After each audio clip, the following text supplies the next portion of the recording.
Welcome to the show. Chris Graham and Rod Mullins. We're going to talk auto racing. We always talk NASCAR. We'll talk a little IndyCar this week as well as we have been the last couple of weeks because of the attempt by Kyle Larson to do the double.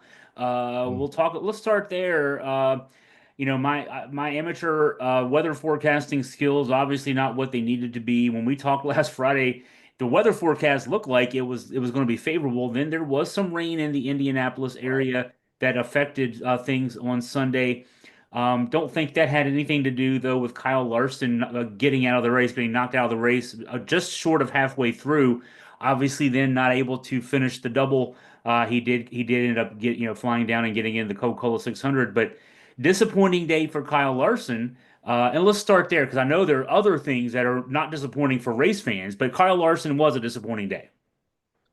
Yeah, it was. It was a disappointing day for both races, as a matter of fact, because let's just go ahead and press of it, just a little bit here, and say he didn't finish in the Coca-Cola 600 either. He had trouble there too, which has led some of the people like Kevin Harvick and others to come out and say, I think he should stick to one or the other.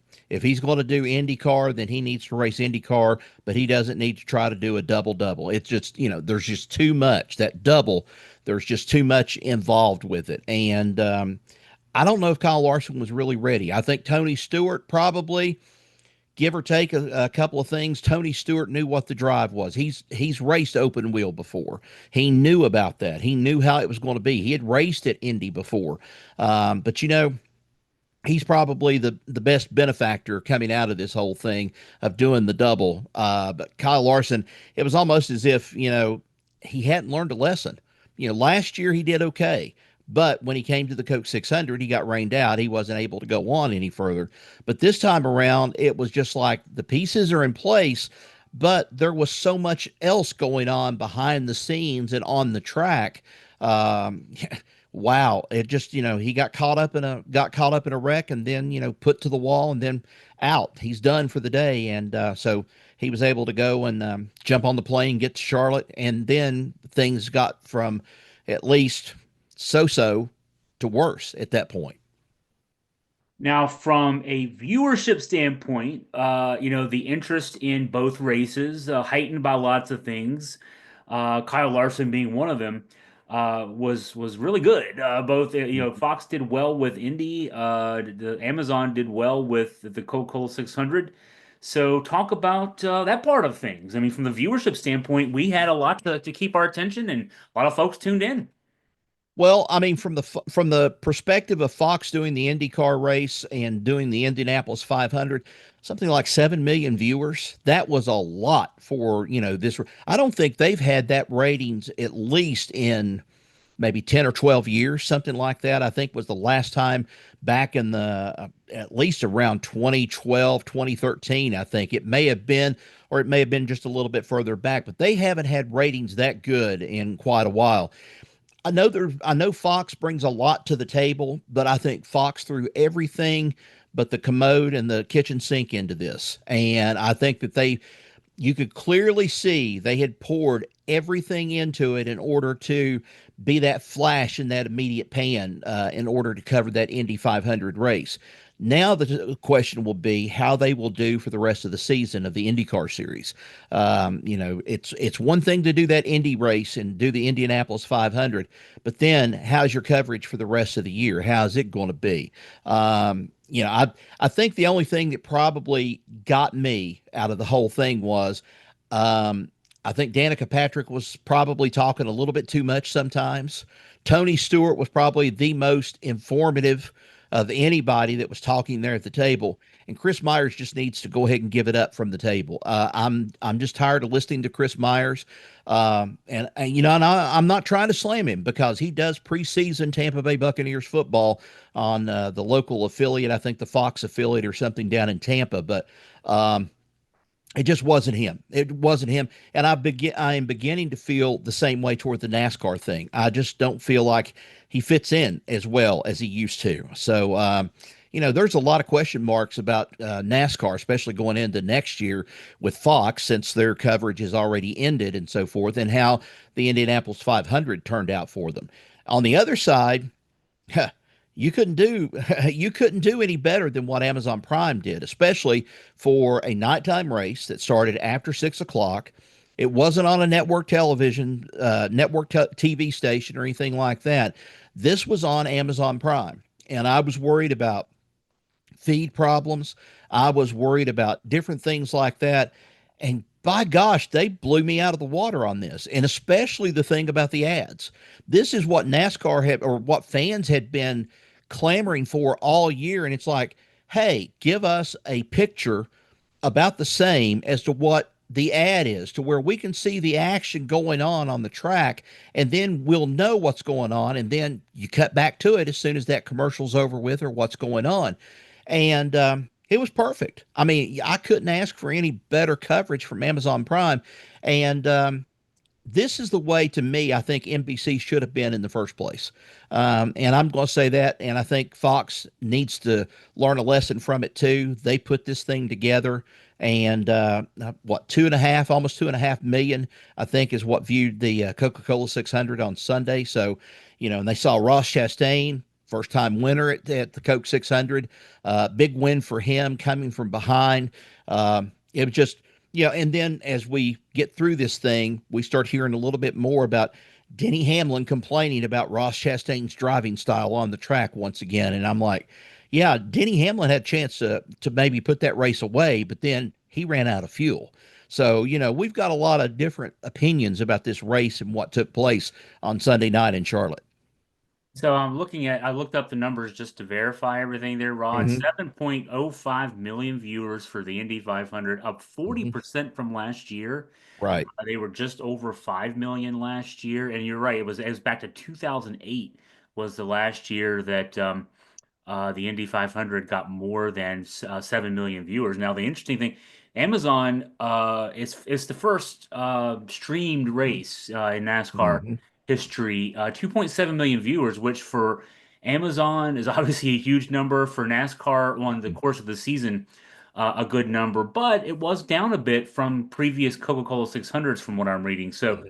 but that said, it's a people had to go to a new place to find it, and I can understand. In my case, for example, I was watching also on Amazon that night a pro wrestling pay-per-view show, so it can be hard to flip back and forth for a lot of people who still. Whether you still have cable, and they haven't cut the cord yet, or if you have cut the cord, it can be Mm-hmm. hard to watch multiple things at one time. And in that context, when you're watching something on Amazon, so there was competition Right. maybe Fox didn't have during the day. So Mm-hmm. yeah, good numbers all around. And Fox, obviously, man, during the day, getting 7 million Yeah. people to watch the Indy 500, that's impressive. And I'm looking back. I'm thinking in 2008, I want to say ABC had the last run of the Indianapolis 500 about that time in 2008, and then they turned it over to NBC, and then NBC for about 10 or 12 years, had control of it, and I mean, hey, it speaks for itself right there of what all it came down to with this race and how it was done. But I'm like you about a lot of things. This broadcasting world. There's a lot of people. I got to tell you, there's a lot of people out there that don't know the ins and outs of broadcasting. I don't know all there is to know about broadcasting, but I do know that the Amazon thing felt like almost like a shopped out sort of thing because Steve Letarte was there from NBC. You had Marty Snyder there from NBC, Kim Coon there from NBC, Danielle Trotta, who had came over. This is something she had signed up with. The only new one was Adam Alexander, who had left Fox when they cut back on all of their NASCAR coverage of what they were doing, and they sent him. He, of course, packed up and he went to uh, Amazon with this. Now, I don't know where he's going to be going after this, but he lent a new sound to it, a new excitement. Let's put it that way to the race. And as for the other thing about trying to watch all this stuff, I wish Amazon had a thing sort of like what YouTube does and YouTube TV, and that is when you're watching like ACC basketball and SEC basketball, and they're like all in your area. I can go to a Virginia game, or I can go to a Tennessee game, or I can go, Kentucky, whatever, and I can watch them all in a box and then pick the one that I want to go with, and I can hear the audio on it, or go down to it. Maybe that's something Amazon ought to do with some of their fans that are out there, and still that were kind of tied between the wrestling sort of thing and the pay per view.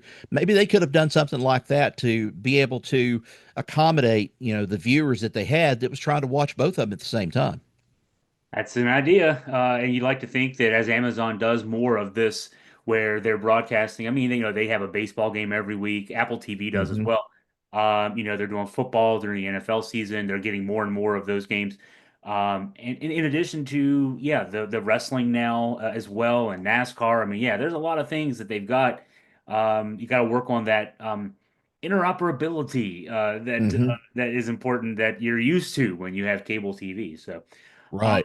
One thing we haven't talked about yet is okay, we talked about Kyle Larson and how his day went in both the 500 and the 600. Ross Chastain brought home the win in the Yeah. 600. Talk about Ross. He came from the back. He's the only driver in NASCAR history to come from the back of the pack in the Coca-Cola 600 and win the thing outright. And he just charged through. And when I say he charged through, I don't think he was bumping and knocking people out of the way as Denny Hamlin might have people believe that that's what he was doing with his driving and so forth.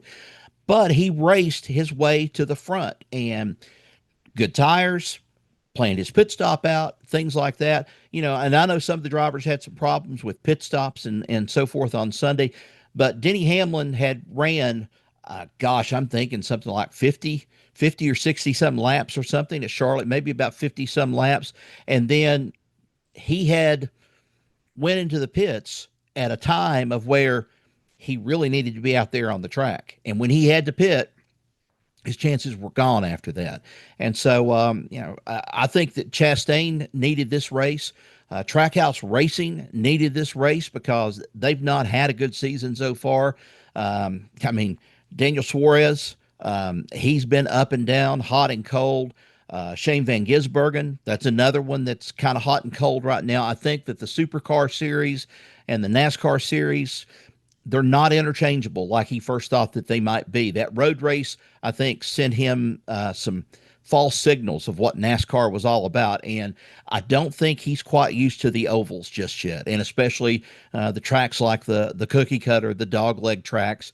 I just don't think he's into it just yet. Maybe give him another year. We'll just have to wait and see. But it was a great win for Ross Chastain. It got so intense that somebody tried to steal his cap at the end of the race. Did you hear about that? I didn't hear about that. No, what went on there?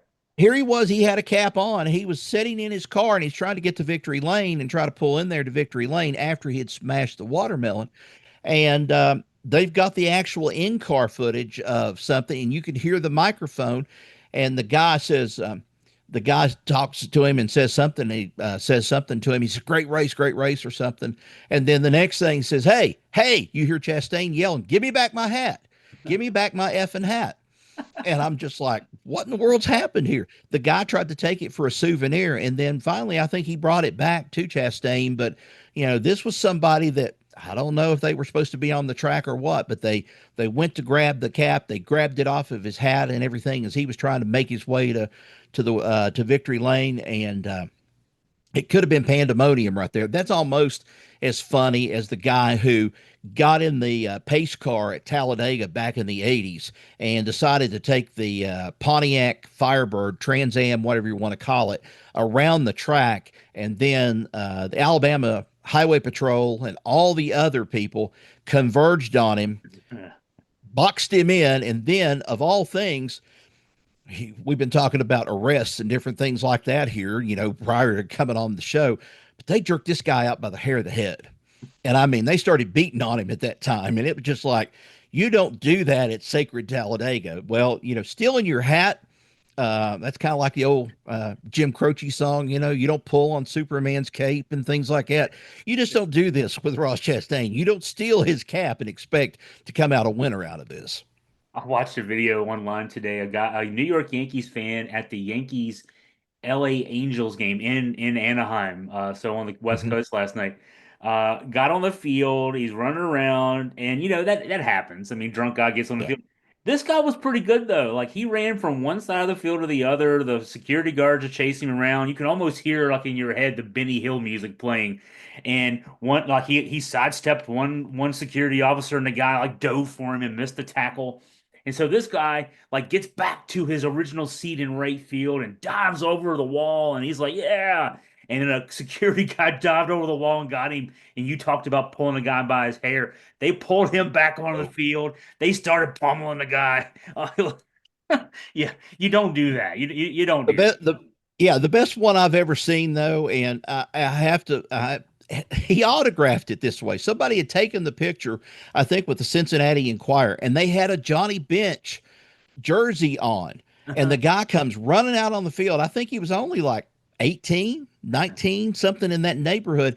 And here he is. He's trying to run around and get away from him. Cincinnati police and security guards just armed the tasers on him. And then it's like, boom, he hits the ground and stuff. Johnny Bench signs an autograph, even though his jersey is pictured there, on the guy. And he says, "Great catch, Cincinnati police." That's what he put. And he signed it Johnny Bench down there at the bottom. And I'm like, that's hilarious. I just loved it that Johnny Bench just jumped in on it and was like, "Oh, what's he doing wearing my jersey and stuff?" But he just said, "Great catch, Cincinnati police." You know who I miss? This the as soon as I say this name from the 70s and 80s, Morganna the Kissing Bandit. Oh my gosh. Yes. So you wonder sometimes how these people get on the field. You didn't wonder how Morgana got on the field. Oh no. You didn't have to worry about how Morgana got on the field. I just wonder how many of those players, when they actually made contact with her, came away with black eyes or a loss of eyesight. Because when she would grab them and she would hug them, she would almost like, I hate to say it, like the old movie The Blob, envelop them and Yeah, in her body and bosom and everything else. And it's like, some of these guys just got a big laugh out of it. But some, I'm wondering, like, who in the world, came away? Did they come away with black eyes? Did they, what was the problem here with all this? And I didn't find any problem with Morgana. It's not that I wanted to be attacked by Morgana, the kissing bandit, on the field, but still, it was always fun to watch when she would break security or, well, slip right. by security and then get out onto the field. And how she could slip by anybody. I'm Yes. starting How to could wonder. I she? never, until I said her name out loud, I hadn't thought about Morgana the Kissing Bandit in years. I'm now starting to like think conspiratorially, like because I'm a wrestling guy too, right? And this had to be something that was coordinated because there's no way like Morgana would show up at your game and you wouldn't be thinking she's going to try to get on the field. She wouldn't just sit there and watch a bunch of games for weeks at a time and then all of a sudden run out there and kiss Mike Schmidt on the cheek, you know? Yeah. So if she showed up at your house, if she showed up in your stadium, she was there for a purpose. And so yeah, I'm gonna have to look that up. I wonder if that was PR that was coordinated with the teams because otherwise, Well, uh, Well, I will say this: it probably was very much coordinated. I guess it was for her of her popularity. It kind of takes me back to an old thing that I saw on TV one night. Was going back through YouTube and watching some old Johnny Carson things. And Johnny Carson was on the Tonight Show one night, and he was talking about. He says, we've got a problem with streakers going on. And the next thing that happens right behind him, you see somebody go by him on the stage in NBC in Burbank. They are naked as a jaybird and going past, and he knew who it was. He knew who it was and everything. And everybody had just lost it. They're laughing. And I saw him how his lips moved or his cheeks. And he said, Pat McCormick, the famous comedian Pat McCormick and stuff, big guy that was, he played, what was he? He played the bigger portion of the brothers to Paul Williams and Smokey and the Bandit. I don't know if you remember that one or yeah, not, but yeah. that's the one. And it's like, no, that's a side I don't want to see. But they were laughing about that. That was one that had been planned out. They had specifically, because he runs right by a security guard, an NBC security guard, and he does nothing to stop him. So it was all planned from the beginning. I'm reading here real quick about Morgana. So there's one story where she kissed George Brett during a Baltimore Orioles game. Uh, Hmm. 3 weeks later, I guess she was an actress too, which I didn't realize. So 3 weeks Hmm. later, she was doing something in front of a live crowd in a theater. George Brett walked up to her during her performance and gave her a kiss. That's pretty funny. Yeah. Kelly Tripucka, I didn't know she did other sports too. Kelly Tripucka of the Detroit Pistons what said it was like hugging a mattress. When I saw her coming at me, I thought it was a Mack truck. I had two options, either get hit or get out of the way. I decided to get hit. So, interesting. Yeah, I might have to write a story about her. I hadn't thought about, but as soon as we start talking about a guy trying to steal a hat, which is, that's a different level than Morganna. You're risking. I wouldn't want to. I wouldn't steal Ross Chastain's hat off him. I would think he would. He would take too kindly to that. But Well, no, and that kind of reminds me too of leaving Bristol that night. And I don't. This was a couple of years ago. You and I have talked about this, but you don't want to do WWE slam down or whatever with Kyle Busch after a race and so forth, and go up and pick a fight with him while he's on the golf cart going to his motorhome. You don't go and pick a fight with him because Kyle Busch comes out and Kyle Busch is mad. He says, come on, bust me in the face. I'll bust you back, is what I'll do. And they were exchanging. The guy was drunk as he could be, but he was so intent on going. Hey, it happened at Martinsville here a couple of years ago too. There was a drunk fan down on the down in the pits, and he was going after. He wanted Denny Hamlin in a heartbeat. He wanted to absolutely pummel him into the pit road and the concrete down there because he just didn't like Denny Hamlin. Period. So I mean, you've got these guys, but NASCAR held these guys back. I did partake a little bit and see a little bit of the Kyle Busch incident with the guy that was drunk at Bristol. And I kind of just wanted to walk away. I just, it's kind of one of those things, what's going on, but you turn and walk away is what you're doing. You just don't want to go and you don't want to see it because the poor guy's going to get his butt beat is what's going to happen in it. if a person is strong enough to harness a race car 500 miles around a track going a couple hundred miles an hour, I like their chances in a fight with a drunk Yeah. guy. Yeah. I do too. I really do. All right, last thing we want to talk about here on the show, we're going to talk the France family in a controversy, apparently trying to pull a Roger Penske. Maybe put it that way. There was a report that the France family was trying to sponsor a car in an upcoming road race in NASCAR. As soon as word got out, quite a few folks in the garage said, "What?" And now that's not going to happen. Give us the details. Well, let's put it this way. Jim France, who is NASCAR's co-owner, still the family thing here and stuff. Still the CEO. He had reached was close to reaching a deal to field a car and fund a car in an upcoming top tier Cup Series race. And this race was supposed to be at Sonoma in California. It was going to be a road race. And then here the backlash started. Primarily, what he was going to do was he was set to financially support an entry which was operated by Spire Motorsports, which also, by the way, doesn't say it in the article, but Spire has connections with Hendrick Motorsports. So you start kind of wondering and scratching your head, why is this taking place? Why is Jim France wanting to get involved in a race and he's still the co-owner of NASCAR or the CEO of NASCAR? I just know that the deal fell apart. It fell apart shortly after the publication, The Athletic, began asking some questions about the arrangement that happened. All this was going on last week. Spire co-owner Jeff Dickerson confirmed the plans. He said that that's what they were going to do, but he insisted the car would have not been fielded by France's team directly. Spire would have done it. He would not have had anything, France wouldn't have had anything to do with it except for financially at funding it. Now, I think that's a terrible thing to say and a terrible thing to do, especially when you are tied up in antitrust and all this other stuff with Denny Hamlin, Michael Jordan, and Front Row Motorsports, the people there, because this just tells you, hey, is he trying to manipulate a race? Look, the France family has made a lot of money. Jim France wanted to go and fund a car to run at Sonoma.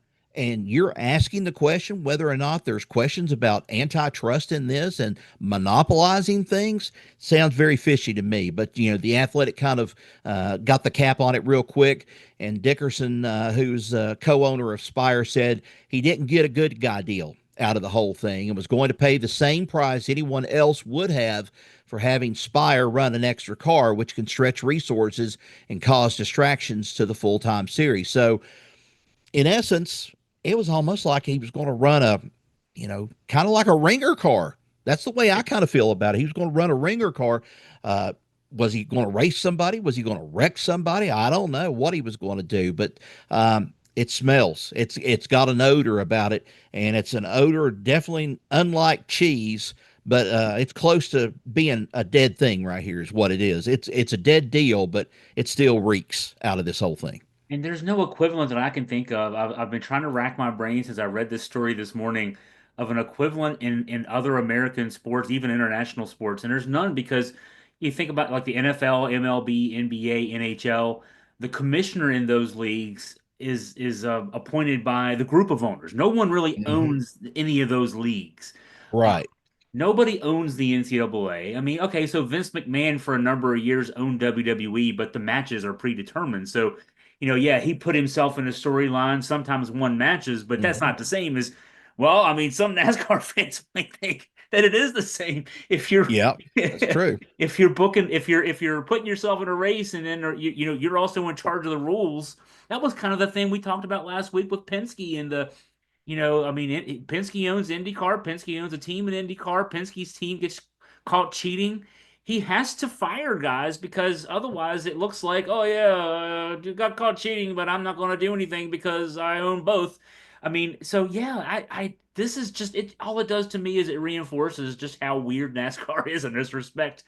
And they'd be racing against guys, including people who he's suing, and Mm-hmm. he's suing and being countersued by, or vice versa. Right. Oh, there's so Yeah. much here that it's hard to unwrap. Well, Austin Cindric, they interviewed him, of course, at Charlotte this past week after all the stuff happened at Indianapolis with his father Tim Cindric and two other guys with Penske. He says that doesn't change things with him, but I think primarily he's looking for the way out. He's looking for a way out because to him he says, well, that's just that's a part of things. If Roger doesn't like the way things are being run or something is not being done right, he's going to pull the plug on it. It's what he's going to do. But yet that's his dad. His dad had a major role in Penske Motorsports, and even though he may have been primarily working with IndyCar, he still had a say in some NASCAR things that was going on with Austin Cindric while he was driving. Um, where will he show up? It's hard telling now. I mean, look, we had all this stuff sealed up last week. William Byron signed through 2029. Kyle Busch signs for one more year, but the way that they're talking about this one more year through 2026, there's something brewing here with Richard Childress, and Kyle Busch. And for some reason, I think it's got something to do with Brexton. And that's Kyle Busch's son, who's coming up in the ranks and is doing some racing. Could we see a Busch Childress racing team? I don't know. It could, anything could happen at this point. But I was surprised that re-signing and Kyle Busch just talking like everything was just peachy keen. Everything was just great. And I think I mentioned in my little article that I put out on Dickens and Media, I said, hey, here's the deal. Um, you know, Things can look peachy keen until you have something like Alan Kulwicki and Davey Allison dying, both of them in the same year with aircraft, both of them in aircraft accidents. And then Davey Allison, you know, passes away, and immediately they start looking at Ernie Irvan. And while things were looking good, at least on the outside, there was trouble bubbling and boiling on the inside with Morgan McClure because they knew he was going to go somewhere. They just didn't know where. They didn't have him signed yet. And so, from what I was told at one time, Ernie Irvan staged a protest at Bristol. I think it was Bristol or one of the races, and he told him, he said, "I'm absolutely not getting in the car," and it erupted into a tirade there on pit row as they were getting ready to go out, and gentlemen, start your engines. And finally, he climbed into the car, and he was booed at Bristol. And I can remember he wrecked in something like lap 5. They booed him and they were screaming, yay. They were so glad he was gone and stuff. And then just about in a week or two later after that, he's with Robert Yates Racing and driving the Haviland Ford. And so it set him up good, but at the cost that you have to do that to burn the bridges to get there, it's not worth it. I don't think it's worth it. I think it shortened Ernie Irvan's career. If he'd stayed with Morgan McClure, he could have probably done, as good, probably better if Morgan McClure had changed with the times, but it wasn't to be. It's probably a good thing he did go to Robert Yates in the long run. So for people listening, watching, and of course Rod too, you hear a loud noise. There's some work being done across the hallway here from my podcast studio. So that's my fault. That was unexpected. So it's not a big deal if nothing's going on. I'll mention real quick that coming up Sunday night, NASCAR back under the lights and on Prime Video on Amazon down in Nashville, 7 p.m. Eastern start. And we'll look forward to Rod's coverage of that. And of course, we'll get back together next week and talk about it. But good show here. We talked some NASCAR TV, IndyCar TV. People trying to steal a hat from Ross Chastain, not a good idea. Morganna the Kissing Bandit, who we hadn't thought of in years. And got it all covered here. So, Rod, as always, thank you for your time, your insight. Look forward to talking to you again soon. No problem. See you later.